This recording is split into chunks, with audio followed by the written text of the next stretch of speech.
gunners, and if you can move through quickly to when you arrived in Singapore, I think on the 24th of January 1942.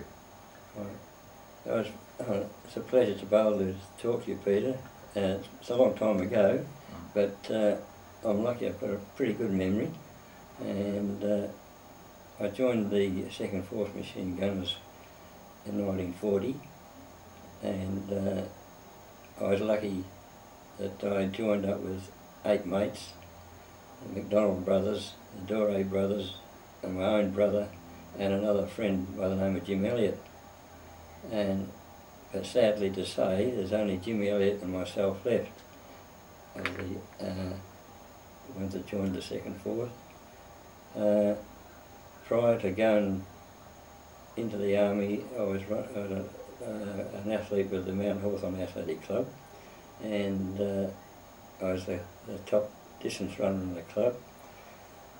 And when I joined the army, I was a soccer player in the winter time and a runner in the summertime. And I was also a very good soccer player and played centre forward for Fremantle City Senior Club, and I was only a junior when I first started with the Fremantle Club. But when they found that I had joined the army, and my first game after I joined the army was on the Perth Esplanade against a Jewish team, the Maccabees. And they told me that if I thought more of the army than their club, I wasn't going to go that day. And I was very disappointed to think that I had gone in, especially looking forward to a game, and never got one. And the Maccabees beat them. I was quite happy about it because I was really disappointed to think that I was dropped from the team because I joined the army. The next week was the state 10-mile road championship, and when I went home and told my mother that what had happened, she said, well, why don't you have a run in the 10-miler, which I did. She entered me, and on the Sunday morning I went for a run. I lived in Wellspool, I ran out to Kalamunda and back, and I was that damn sore the next day and the day after I couldn't go to work. And my mate, he was a long distance swimmer. He'd won the swim through Perth a couple of times, and the swim through came with Paddy Lyons. He said, oh well, start the race, John. He says, and if you have to pull out, he said, I'll double dink you back on my bike.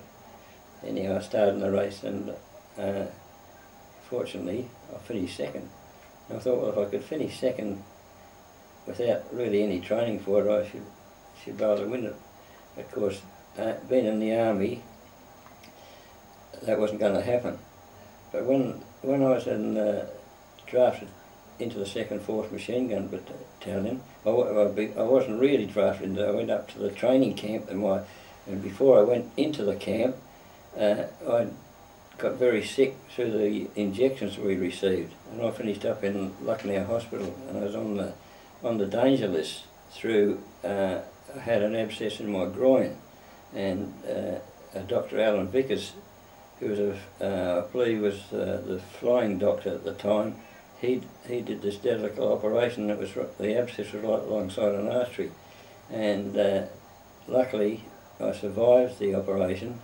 But by the time I was fit enough to go into camp with the 2nd Force, I wasn't listed to go to the 2nd Force. I was just with the training group at Northern Camp.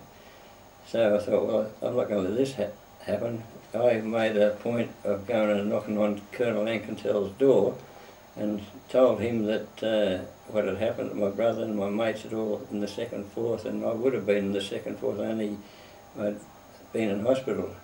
And lo and behold, the next day out on the training area, a truck came for Private John Gilmour to report to Captain Thomas of A Company of the 2nd Force Machine Gun Battalion.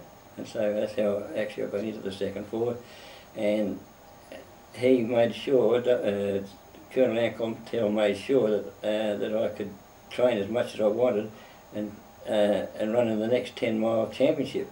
But unfortunately, we were transferred to South Australia, and I missed out in running in the 10-mile. Yes.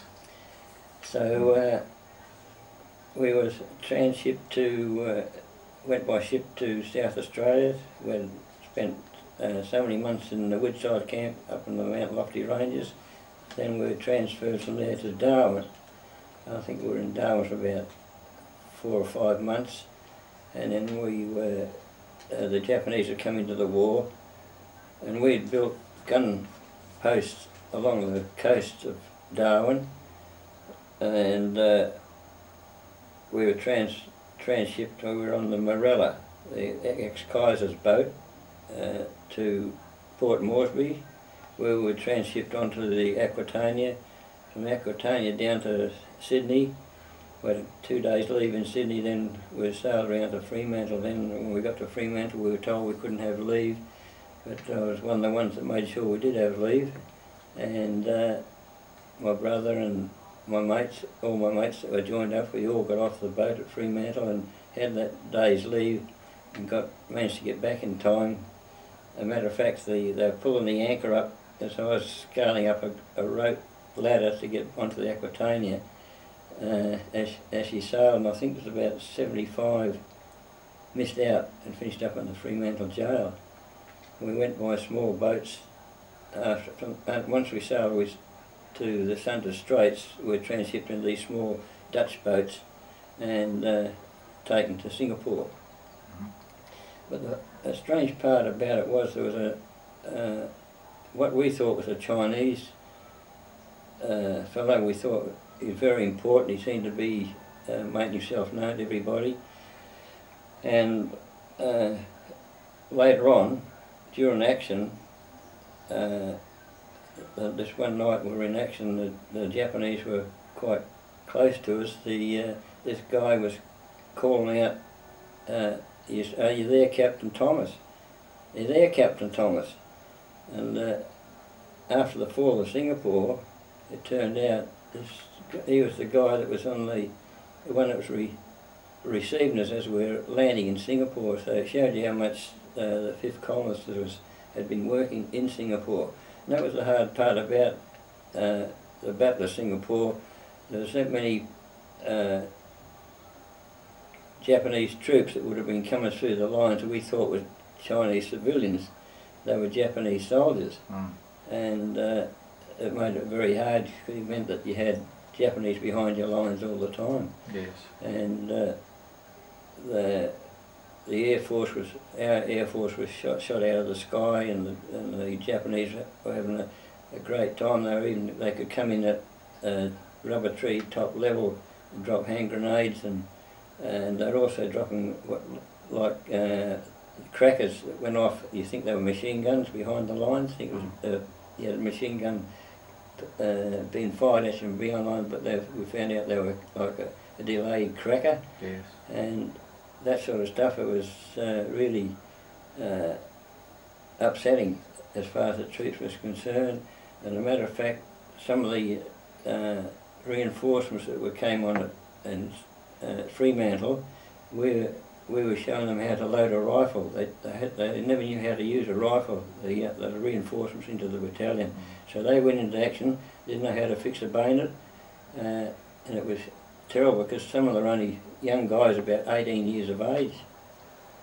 So the Battle of Singapore, we had no chance. I know that one of our companies, the guys were firing, using the machine guns. The machine guns apparently were red hot, but they couldn't shoot the Japanese. They're coming over in hordes. According to the boys that were on the gun, said they were clambering over the top of their own mates' dead bodies. But there was that many of them, and they broke through where the infantry's companies were in. Now, which company were you with? I was with A company, and that's Archie Thomas's company, company, Archie was Thomas it? company. Yeah. But